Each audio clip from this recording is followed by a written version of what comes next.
Great. Well, thank you all so much. I guess with that, we're going to move on to our first group. We're going to have the creators of the Startup Box. If you wouldn't mind coming out on stage, please, to present.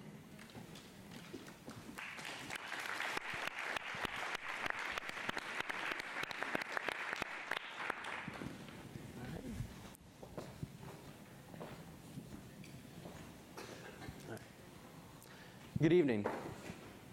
We are in an incredible moment in the history of our city. The startup sector and the tech sectors of our economy have been booming for a number of years, and they have had a profound impact on the city around us and probably many of us in this room. But we have a question tonight, and that is, how can we do more? How can we do more to open the doors of opportunity for more of our neighbors?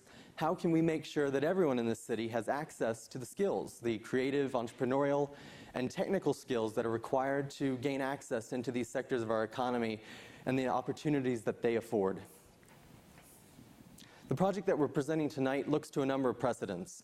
We looked at co-working spaces and startup incubators, to fabrication laboratories and maker spaces in our schools, and started to think, well, what if we start putting these together? What do we get? Well, we get an entrepreneurial hub, a new type of community space in the public realm. And for us, we get a startup box. The project that we're presenting was a collaboration between Ennead Lab and Majora Carter Group, as well as the Stuart Ling Company, A Degree of Freedom Structural Engineers, and Thomas Polisi Consulting Engineers, all of who gave a ton of their time and expertise to make this concept and make this pitch. The project itself is on an existing site in a 5,000 square foot warehouse space in the Hunts Point neighborhood of the South Bronx, right across the street from the old Spofford Juvenile Detention Center. The building design concept is actually quite straightforward. We took the existing building, we placed a new studio environment inside, created as many apertures and connections, windows between the street and this new space, and then we capped it with a new green roof, an occupiable space for the neighborhood. But I don't really want to focus on the design of that one building. I want to focus on the bigger ideas that it represents. There were 3 program goals within this project. The first was to create a student-centric hub, a place for instruction, for learning, for doing, and then for showing off. It was also about creating a startup-centric hub. What was interesting when we were studying this was that it's the same kind of spaces. The spaces for startups and the spaces for instruction are almost identical, so why can't they start to be put together? And then last, what I think was most integral to this project was that it needed to be a community-centric hub as well, bringing together all of these folks to create a new kind of third space, a new kind of space in between in the community spaces we make in our neighborhoods. Now, that's a lot of program I just walked through, and it was only 5,000 square feet. So how do we actually choreograph the uses flexibly in a space like this so that we can actually bring people together in a thoughtful manner? Well, we looked at a number of flexible systems. My favorite is actually the gymnasium. If you think about a gymnasium space, it's got one identity, just energy and athleticism, but there's usually like 10, 15 activities going on at any given time. And what I love is that people are just following the rules on the ground that they want to follow. They overlap, they interact, and yet all these things are going on together. Well, with that kind of mindset, we created a hacker's kit of parts, both a theoretical underpinning of how these spaces should work, but also a physical idea of how we can actually implement all of these different programs together flexibly. I raised that because, again, it's not about the design of one building or one design in one building. We think this is an idea that can actually have a profound impact on the way we think of our public branch libraries, our high schools, our old community centers, our storefronts. Now, for us, it ended up with a 5,000 square foot floor plan, and the whole goal of implementing this system was to maximize flexibility, working from the typical co-working space to then adding students at the end of each day to being able to flex up to large hackathons, competitive events, community meetings that could hold up to 100 people. And I say this because the overall goal was to create a place for making, a studio culture that many of us in the creative industries take for advantage. But it's about creating a place where we can learn, we can interact, we can collaborate, and we can make. And by doing so, we become a community beacon, a new type of space in our city, in our neighborhoods. Now, what I like about this project is that it's not just a concept. It is starting to be tested on the ground with real people on a real street. And James is going to walk through what the current steps are. Yes.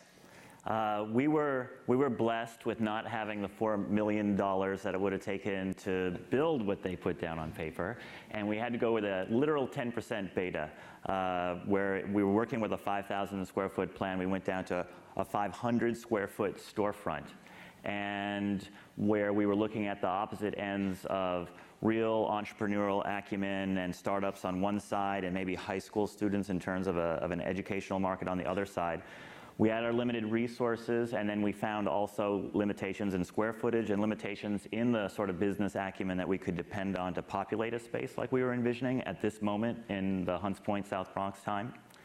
And so as we narrowed things down, we discovered a lot of things about the industry, and we found a really hot part of the games industry for our purposes. It was very minimum viable training to get people into quality assurance and games testing across platforms. And a lot of this work we found is offshored.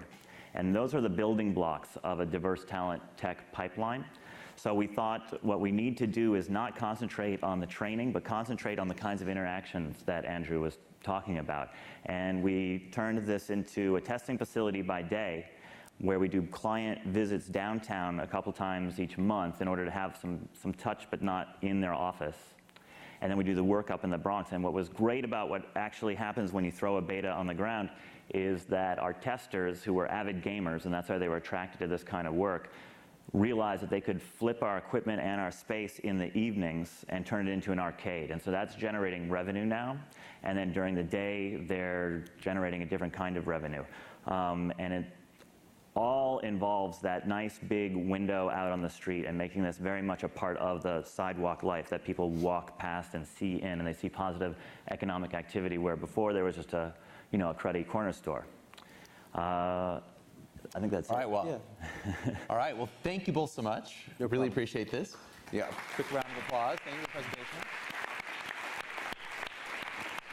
Now we're going to spend a few minutes soliciting opinions and thoughts from the panel here. I don't know, I have plenty of questions I can ask any of you. I don't know if anyone has any sort of opening comments off the top of your head that you want to dive in with before I step on you. I'll start out. Please. You told me to be tough, so I'll start out with a tough one for you guys. So I look at this, and to me it's sort of a if you build it, they will come strategy, right? And if you remember back in the movie in Field of Dreams, they built the great field, and it was empty until he went out and he found Shoeless Joe Jackson. And I'm wondering here, sort of, it seems like your sort of pilot around gaming and the arcade might be sort of your anchor, might be your Shoeless Joe Jackson, right? But I'm just wondering, is that enough? And what if that, what comes next? How do you ensure that this is sustainable and not, when the demand for gamers goes away, that this project then, the place isn't empty? So the gaming sector is bigger than Hollywood. There's a ton of cash, and there's a lot of multi-platform desire out there. You want everything to work on everything, and especially ad revenue-based games is a big and growing market, especially for a lot of the companies here. We identified many software companies downtown and in Dumbo that don't have the floor space, don't want to hire these people full-time, like the idea that we've got a crew of testers that we can, if they've got, they need 11 devices loaded up with the latest build, and they need to crush it for a day, and then we don't hear from a week, that's fine, because we've got a bevy of clients, and we keep our testers working. So we think the games market is strong. We think testing will be strong enough. And what it does is it allows exposure for our people who might have other talents in other forms of digital media, whether it's sound design or graphic design or story, to be in the same room, not in a sink or swim situation, like you take someone from a poor neighborhood and intern them into a place where they feel a little alienated, and vice versa. They come together for client visits, and they've clearly got a professional relationship, and then they go apart and think about it, and they come together organically. So we're expecting high attrition. We want people, our idea is that they will go and get a la carte educational resources that are out there, and they'll be more informed as to what to choose from, and that there's a constant flow of people in areas like this that need work and will go into these jobs. Anyone else? Go ahead. Well, I think maybe just building off that a little bit, it seems like one of your goals is to bring lots of different people inside, right? And neighbors were were one of the groups of people you wanted to have. How are you planning on attracting passersby, like off the sidewalk? Sure, we do two things. One, we've given free high-speed Wi-Fi to everybody in the area, and it's got a splash page that kind of says a little bit, and free Wi-Fi is very popular in this neighborhood. It was one of the things we identified why we were losing some of our young, bright people was they went elsewhere for free Wi-Fi in Starbucks or something like that. So not crushing their data plan and keeping them in the area is one way that they get to know it. And then just those open windows and this kind of activity happening there has attracted local authors who do their book launches now. It's attracted, believe it or not, there's a type of dancing out there now called light feet. It's kind of like the modern day breakdancing. They're doing paid competitions in there, and it's really engendered a sense of competition and who is the best, and those are the kinds of activities that we're attracting. The gaming, by the way, we've also discovered in the Hunts Point area, there are a lot of pro gamers, guys who go to the tournaments around the country and come back with $1,000 to $5,000 checks, and they also hustle in the sides as well. So all of those people are coming to us. We thought we were just doing a gaming testing facility. Never thought about arcade or any of these other uses. Those are all have just been coming in with a tide. Well, I think what's key to that is actually what you said before, if you build it, they will come. We haven't built it in many of these neighborhoods. And so what we're finding through this beta test, and what we thought might happen, but I think it's starting to actually prove that it can happen, is that people want to be challenged to make. They do want, if there's an outlet for competitive gaming, if there's an outlet for creating something, whether it be a business, an idea, a game, what have you, actually the city creating an outlet, just like the libraries are supposed to give you an outlet for information, maybe this is our modern day library. It is a set of skills and particular things that citizens need to be a part of a sector of our economy now that has grown and changed and is now an engine for our city.